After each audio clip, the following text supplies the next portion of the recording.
বাবা খাবার খাবে, চলে এসো। বাবা চলো খেয়ে নাও। তুই খেয়ে নে, আমারটা রেখে দে, আমার খিদে নেই। ও বাড়ির বাবার সাথে ওভাবে কথা বলেছি বলে রেগে আছো? ওভাবে না কথা বলে আর কি বলতাম বলো?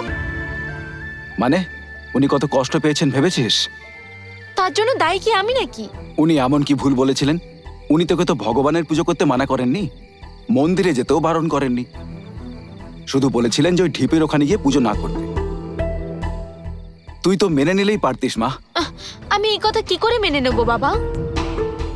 ভক্তি আমাদের ভরসা যোগায়, কিন্তু তার জন্য কাউকে দুঃখ দিতে হলে তখনই অশান্তি শুরু হয়ে যায়। আমি তো ভাবতাম তুই নিজের সময় কাটানোর জন্যই পুজো করিস, তাই আমি কখনো কিছু বলিনি। মেয়েদের বড় ঘরে সুখে জীবন কাটানোর সুযোগ পাওয়া একটা বড় ভাগ্যের ব্যাপার, কিন্তু সেই সুযোগ এরকম করে হাতছাড়া করার মতো বোকামো আর কিছুই হতে পারে না। সেদিন যখন তোর ওই শাড়ি পুড়ে গেছিল, কর্তা কিন্তু তোর পক্ষ নিয়ে কথা বলেছিলেন। আর তুই কিনা